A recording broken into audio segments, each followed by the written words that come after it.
আসসালামু আলাইকুম ওরহমতুল্লাহি ওবরাকাতুহ। 1 মিনিট মাদ্রাসা ইউটিউব চ্যানেলে সম্মানিত দিনী ভাই বোনেরা, আমি আশা করি আল্লাহ তাআলার অশেষ রহমতে আপনারা ভালো আছেন, সুস্থ আছেন। আলহামদুলিল্লাহ। আজ পবিত্র জুমার দিন আসর থেকে শুরু করে মাগরিবের পর পর্যন্ত একটি ছোট্ট দোয়া যদি কষ্ট করে 7 বার পড়েন, আল্লাহ তাআলা আপনার রিজিকে বরকত দান করবেন। ধনী হওয়ার বিশেষ এই সহজ আমলটি আপনারা যদি করেন, আল্লাহ তাআলা ইনশাআল্লাহ আপনাকে ধনীও বানিয়ে দিতে পারেন। আমি অনুরোধ করব, মনের মধ্যে শতভাগ বিশ্বাস নিয়ে আমলটি আপনারা করবেন। এই উদ্দেশ্যে বা নিয়তে ভিডিওটুকু সম্পূর্ণ দেখুন। ইসলামে জুমাবার একটি মর্যাদাপূর্ণ দিন। এই প্রসঙ্গে রাসূলুল্লাহ সাল্লাল্লাহু আলাইহি ওয়াসাল্লাম বলেন, দিবসসমূহের মধ্যে জুমার দিন শ্রেষ্ঠ এবং তা আল্লাহর কাছে অধিক সম্মানিত। হাদিসে আরও বর্ণিত হয়েছে, সূর্য উদিত হওয়ার দিনগুলোর মধ্যে জুমার দিন সর্বোত্তম। এই দিনে আদম আলাইহিস সালামকে সৃষ্টি করা হয়েছে, এই দিনই তাকে জান্নাতে প্রবেশ করানো হয়েছে এবং এই দিনই তাকে জান্নাত থেকে বের করাও হয়েছে। সহিহ মুসলিম শরীফের একটি হাদিস। আর হাদিস অনুযায়ী পবিত্র জুমার দিনের আসরের সময়টি খুবই গুরুত্বপূর্ণ, কারণ এই সময় মুমিনের জন্য বিশেষ কিছু আমলের কথা বলা আছে হাদিসে। আমলগুলোর মধ্যে রয়েছে দোয়া, জিকির, ইস্তেগফার ইত্যাদি। এই আমলগুলো তো আমরা অবশ্যই করব, পাশাপাশি একটা ছোট্ট দোয়ার আমল করব, যেই দোয়া পাঠ করলে আপনি ধনী হয়ে যেতে পারেন, রিজিকে বরকত আসতে পারে। অভাব মানুষকে কখনো কখনো কুফরের কাছাকাছি নিয়ে যায়। অনেক সময় এই অভাব মানুষের ঈমান আকীদাকেও দুর্বল করে দেয়। ইসলামে প্রাচুর্যতা ও ধনাঢ্যতাকে নিষেধ করা হয়নি, তবে প্রাচুর্যতা ও ধনাঢ্যতার সঙ্গে ইসলামের বেশ কিছু বিধান যুক্ত রয়েছে, যা পালন করলে আপনার এই ধনাঢ্যতায় কোনো সমস্যা নেই। কারণ নবীজি সাল্লাল্লাহু আলাইহি ওয়াসাল্লামের অনেক সাহাবীরাও ধনী ছিলেন। আমরা চাই আমাদের জীবনে প্রাচুর্য আসুক, কল্যাণময় হোক, রিজিক বেড়ে যায়, সহজে ধনী হয়ে যেন যায়। তাই আমরা প্রকৃতপক্ষে আল্লাহ রাব্বুল আলামিনের কাছে বেশি বেশি করে দোয়া করব, যাতে করে আল্লাহ তাআলা কল্যাণময় জীবন ও প্রাচুর্যময় জীবন আমাদেরকে দান করেন। আল্লাহ রাব্বুল আলামিন যেই আমলগুলো করলে আপনার পরিবার সংসারে রিজিকে বরকত দান করবেন, সেই আমলগুলোর কয়েকটি সহজ আমল আপনাদের সামনে তুলে ধরছি এবং একটি ছোট্ট দোয়া আমি শিখিয়ে দেব। এই দোয়াটি অন্তত 7 বার পাঠ করবেন।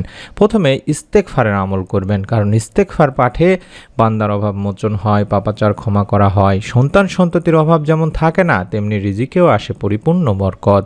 তাই অভাব মুক্ত থাকতে পবিত্র কোরআনুল কারিমে বেশি বেশি ইস্তেগফার পড়ার নির্দেশ দেওয়া হয়েছে, এবং যার ফলে আল্লাহ তাআলা মানুষকে তো উত্তম রিজিক দান করবেন এবং অসংখ্য নিয়ামতেও তাকে ধন্য করবেন বলেও জানিয়েছেন।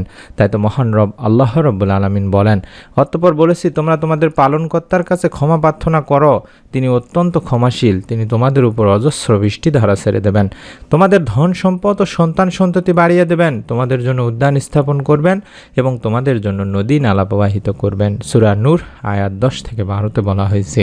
অর্থাৎ আমরা বেশি বেশি করে আস্তাগফিরুল্লাহ আস্তাগফিরুল্লাহ আস্তাগফিরুল্লাহ এরকম করে পড়ব দোয়াটি পড়ার আগে। কারণ নবী করিম সাল্লাল্লাহু আলাইহি ওয়াসাল্লাম বলেছেন, যে ব্যক্তি অধিক পরিবারে আস্তাগফিরুল্লাহ আস্তাগফিরুল্লাহ পাঠ করবে, অর্থাৎ আল্লাহ তাআলার কাছে ক্ষমা প্রার্থনা করবে, তাহলে আল্লাহ তাকে তার সব দুশ্চিন্তা থেকে মুক্ত করবেন, তার সব সংকট থেকে মুক্তি দেবেন এবং তাকে এমনভাবে অর্থ দান করবেন যা কোনো মানুষ ধারণাও করতে পারে না। তাই আমরা দোয়াটি পড়ার আগে কম করে হলেও অন্তত 11 বার আস্তাগফিরুল্লাহ আস্তাগফিরুল্লাহ আস্তাগফিরুল্লাহ পাঠ করে নিব এবং কম করে হলেও সাল্লাল্লাহু আলাইহি ওয়াসাল্লাম সাল্লাল্লাহু আলাইহি ওয়াসাল্লাম সাল্লাল্লাহু আলাইহি ওয়াসাল্লাম এভাবে অন্তত 11 বার এই দরুদটি পাঠ করে নেব। তারপরে একটি ছোট্ট দোয়া পাঠ করব, যেই দোয়া পাঠ করলে আল্লাহ তাআলা পরিবার সংসারে রিজিকে বরকত দিয়ে থাকেন। আমরা জানি যে রিজিকের একচ্ছত্র মালিকই হলেন মহান রব্বুল আলামিন আল্লাহ। তাই সুতরাং আল্লাহ তাআলারই কাছে আমাদেরকে এই রিজিকের প্রাচুর্যতা চেয়ে নিতে হবে। প্রিয় নবী সাল্লাল্লাহু আলাইহি ওয়াসাল্লাম তার উম্মতদেরকে অভাবমুক্ত থাকতে আল্লাহ তাআলার কাছে যে দোয়াটি শিখিয়ে দিয়েছিলেন, বিশেষ দোয়ার আমলটি শিখিয়েছিলেন, সেই দোয়ার আমলটি আমরাও করব, যাতে করে আল্লাহ রব্বুল আলামিন আমাদেরও পরিবার সংসারে অভাব না দেন, ঋণ দেন না দেন এবং রিজিকে বরকত দান করেন। আর সেই দোয়াটি আমি স্ক্রিনে দেখাই দিচ্ছি। এই দোয়াটি 7 বার পাঠ করবেন। আগে অবশ্যই দরুদ ইস্তেগফার পড়ার পরে আল্লাহুম্মা ইন্নী আউযু বিকা মিনাল কুফরি ওয়াল ফাকরি, আল্লাহুম্মা ইন্নী আউযু বিকা মিন আযাবিল কাবরি, লা ইলাহা ইল্লা আনতা। আবু দাউদ শরীফের একটি হাদিস। পবিত্র জুমার দিন আসর থেকে শুরু করবেন, মাগরিবের পর পর্যন্ত পড়বেন, অর্থাৎ মাগরিবের নামাজ আদায় করার পরেও আপনারা পড়বেন। অন্তত 7 বার পাঠ করবেন। আল্লাহুম্মা ইন্নী আউযু বিকা মিনাল কুফরি ওয়াল ফাকরি, আল্লাহুম্মা ইন্নী আউযু বিকা মিন আযাবিল কাবরি, লা ইলাহা ইল্লা আনতা। এভাবে পড়বেন, দেখে দেখে পড়তে পারবেন, কোনো সমস্যা নেই ইনশাআল্লাহ। এটি আবু দাউদ শরীফের একটি হাদিস। এই দোয়াটিতে বলছি বা এই দোয়ার অর্থই হচ্ছে, হে আল্লাহ, আপনার নিকট কুফরি ও দরিদ্রতা হতে আশ্রয় চাচ্ছি।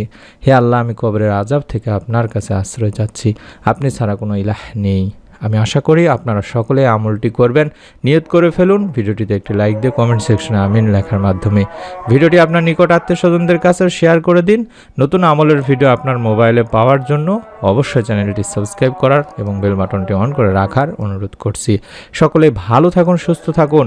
মহান রব্বুল আলামিন আল্লাহ তাআলা আপনাদের সকলকে আমলটি করার মাধ্যমে পরিবারের সংসার রিজিকে বরকত দান করুন, আমিন। আসসালামু আলাইকুম ওয়া রাহমাতুল্লাহি ওয়া বারাকাতুহু।